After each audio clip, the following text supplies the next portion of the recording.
Hi everyone, welcome back to our channel. So आज के video में हम लोग बात करेंगे जो भी बेस्ट आप अवेलेबल है अभी इंडिया में to invest in US stock and ETFs. तो आज हम लोग बात करेंगे IND money, Vested, FI, Appreciate और विनविस्टगे।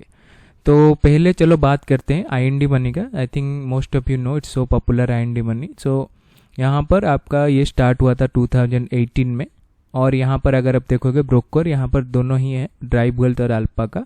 तो बेसिकली आपका क्या होता है, when ever you invest, because IND money is an app, when ever you invest in US stock, तो बेसिकली आपका ये investment through an US broker होगा। तो बेसिकली ये ड्राइव वेल्थ और अल्पा का ये यूएस ब्रोकर है, तो उनके थ्रू आपका इन्वेस्टमेंट होगा अगर कोई भी अब शेयर या फिर ईटीएफ यूएस का बाय और सेल करते हो।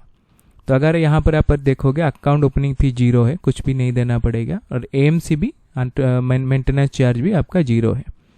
और अगर आप देखोगे bank tied up Axis Bank and Federal bank.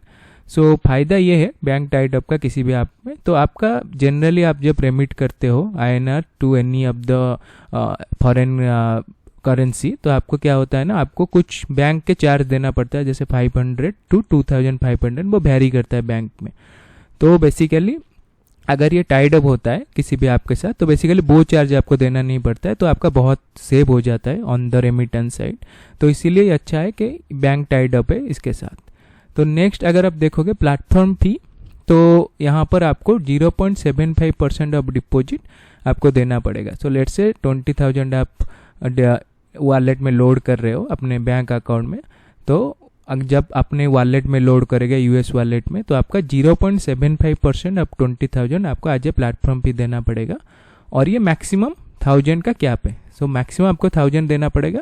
अगर आपका 0.75% उससे भी ज़्यादा आता है, तो ये है आपका प्लेटफॉर्म फी। अगर आप यहाँ पर देखोगे ब्रोकरेज, तो आपको 0.15% आपका ट्रेडिंग अमाउंट का देना पड़ेगा। तो बेसिकली जो भी आप लेट्स से एक स्टॉक बाय करते हो $100 का, देन आपको 0.15% एज ए ब्रोकरेज चार्ज देना पड़ेगा उस ट्रांजैक्शन के लिए। अगर आप देखोगे विड्रॉल फीस, तो अगर आपका फेडरल बैंक है तो आपका कुछ भी देना नहीं पड़ेगा, और अगर आपका नॉन फेडरल बैंक है आपको $5 देना पड़ेगा। और एक बात है, जब आप अकाउंट ओपन करोगे आईएनडी मनी में, तो ऑटोमेटिकली आपका फेडरल बैंक या फिर एक्सिस बैंक में एक अकाउंट क्रिएट हो जाएगा, और उस अकाउंट में आप जब भी पैसा ऐड करोगे, उस अकाउंट में ऐड होगा पहले INR, then it will converted to wallet, your US wallet, US dollar में कन्वर्ट होगा, देन आप बाय सेल कर सकते हो इन यूएस स्टॉक मार्केट। तो ये है आईएनडी मनी का। नेक्स्ट हम लोग बात करेंगे वेस्टेड का। तो वेस्टेड भी बहुत ही अच्छा प्लेटफॉर्म है, अराउंड सेम टाइम ये स्टार्ट हुआ था, आईएनडी मनी के जिस टाइम स्टार्ट हुआ था 2018 में। तो अगर आप यहाँ पर देखोगे ब्रोकर, यहाँ पर सिर्फ ड्राइव वेल्थ है, तो आईएनडी मनी में दोनों था, ड्राइव वेल्थ अल्पा का, यहाँ पर सिर्फ ड्राइव वेल्थ है। अगर आप देखोगे अकाउंट ओपनिंग फीस, तो यहाँ पर 2 रहता है, एक बेसिक और एक प्रीमियम। तो बेसिक में अगर आप ओपन करोगे तो आपको वन टाइम फी 250 रुपीज़ देना पड़ेगा।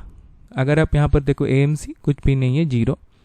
और बैंक टाइड अप, तो यहाँ पर एक्सिस बैंक और एचडीएफसी बैंक है, तो वो दोनों बैंक के साथ टाइड अप है। तो अगर आपका इसमें अकाउंट है, या फिर अगर आप अकाउंट ओपन करते हो वेस्टेड के साथ, यहाँ पर ऑटोमेटिकली आपका अकाउंट ओपन हो जाएगा। तो it will be easy and it will save lot of money, क्योंकि आपको रेमिटेंस चार्ज देना नहीं पड़ेगा। अगर आप यहाँ पर देखोगे प्लेटफॉर्म पे कुछ भी नहीं है। अगर ब्रोकरेज देखोगे, तो ब्रोकरेज यहाँ पर थोड़ा ज़्यादा है compare to IND money, but यहाँ पर प्लस पॉइंट ये है $35 तक कैप है। तो यहाँ पर आपको 0.25% ऑफ ट्रेड अमाउंट देना पड़ेगा आज ब्रोकरेज चार्ज, बट यहाँ पर एक लिमिट है $35 मैक्सिमम। अगर आप विड्रॉल की बात करें, irrespect of any account you held, Indian account, तो आपको $5 देना पड़ेगा by default. So each time you withdraw you have to give $5। Next हम लोग बात करेंगे एफआई जो भी कि फेडरल बैंक के साथ टाई अप है, तो वहाँ पर भी आप यूएस स्टॉक्स में इन्वेस्ट कर सकते हो। तो ये अभी एफआई आपके अंदर ही है, तो आपका अगर फेडरल बैंक में एफआई अकाउंट है, तो आप इसमें इसके थ्रू इन्वेस्ट कर सकते हो। और इसमें बहुत सारा फ़ायदा ये है कि इसमें बहुत सारे चार्ज नहीं है। तो अगर आप देखोगे ये लास्ट ईयर स्टार्ट हुआ था, तो यहाँ पर ब्रोकर है अल्पा का, और अकाउंट ओपनिंग कुछ भी नहीं है, और एएमसी भी नहीं है, क्योंकि ये आपके अंदर ही सब अवेलेबल है यूएस स्टॉक्स इन्वेस्टमेंट।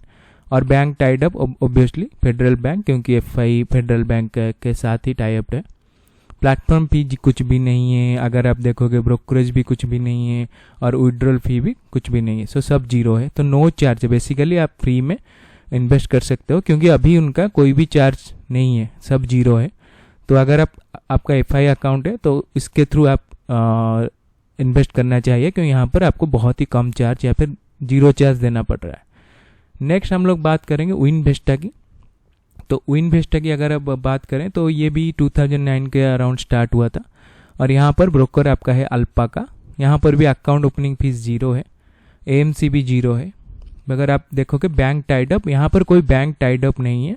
तो यहाँ पर क्या करना पड़ेगा, आपको अपना इंडियन अकाउंट भी है, let's say ICICI bank, axis, HDFC, वहाँ से आपको इनके US अकाउंट या फिर वॉलेट में भेजना पड़ेगा पैसा। तो यहाँ पर प्रॉब्लम क्या है, bank generally charge you 500 to 2500, जो मैंने बताया था रेमिटेंस चार्ज। आप कितने भी अमाउंट भेजो तो आपको देना पड़ता है, मतलब वैरी करता है depending on bank, but minimum charge 500 रहता है और हाईएस्ट 2500 तक जाता है। तो यहाँ पर ये नेगेटिव है, अगर आप भेज रहे हो अपने अकाउंट से विनवेस्टा को, तो वो चार्ज आपको देना पड़ेगा, नॉर्मल जितना ही बैंक चार्ज है। तो यहाँ पर कोई टाइड अप नहीं है। अगर आप देखोगे प्लेटफॉर्म फी, तो यहाँ पर जीरो है, कोई चार्ज तो आपको देना नहीं पड़ेगा, क्योंकि आप ऑलरेडी दे रहे हो 500 to 2500 जब आप अपने वॉलेट में पैसा लोड कर रहे हो। ब्रोकरेज भी कुछ भी नहीं है, अभी के लिए तो फ्री ट्रेडिंग है। विड्रॉल फी आप अगर देखोगे बहुत ज़्यादा है, $35। अगर आपका US अकाउंट है, US बैंक अकाउंट, तो $10। अगर नॉन US बैंक अकाउंट जैसे इंडियन बैंक अकाउंट में आने के लिए $35 है, बहुत ज़्यादा है। नेक्स्ट अगर आप देखो अप्रिशिएट, तो अप्रिशिएट भी एक ऐप है जिसके थ्रू आप इन्वेस्ट कर सकते हो। ये भी सेम टर्म 2019 में स्टार्ट हुआ था। यहाँ पर ब्रोकर आपका है ड्राइव वेल्थ, और अकाउंट ओपनिंग चार्ज कुछ भी नहीं है, AMC भी कुछ भी नहीं है। और अगर आप देखोगे बैंक टाइड अप, ये येस बैंक के साथ टाइड अप है, तो जो कि आपको रेमिटेंस चार्ज कुछ देना नहीं पड़ेगा, तो ये एक पॉजिटिव है। प्लेटफॉर्म भी अगर देखोगे ₹1 पर यूनिट और टिक्कर, तो आप जितना भी खरीद सकते हो उसके 1 यूनिट पे आपको ₹1 देना पड़ेगा, या फिर 1 टिक्कर लेके आप एप्पल का स्टॉक खरीदते हो तो ये 1 टिक्कर हो गया, उसके ऊपर आपको ₹1 देना पड़ेगा। तब अगर हम ब्रोकरेज की बात करें तो ब्रोकरेज यहाँ पर है 0.05% और ₹5 व्हिच एवर इज हायर। तो आपको मिनिमम ₹5 देना पड़ेगा एज ए ब्रोकरेज चार्ज। अगर आपका ट्रेड अमाउंट का 0.05% ₹5 से ज़्यादा है तो वो आपको देना पड़ेगा, तो व्हिच एवर इज हायर। अगर आप विड्रॉल की बात करें, विड्रॉल फीस कुछ भी नहीं है, क्योंकि ये येस बैंक के साथ टाइड अप है, तो आपको कुछ विड्रॉल फीस देना नहीं पड़ेगा। तो ये रहा हमारा 5 टॉप ऐप जो आप यूज कर सकते हो तो US इन्वेस्टमेंट। और भी 1-2 ऐप है, but I found these 5 are मतलब बहुत ही यूजफुल, एंड मैं तो पर्सनली यूज करता हूँ FI और IND मनी वेस्टेड को फॉर लॉन्ग टर्म।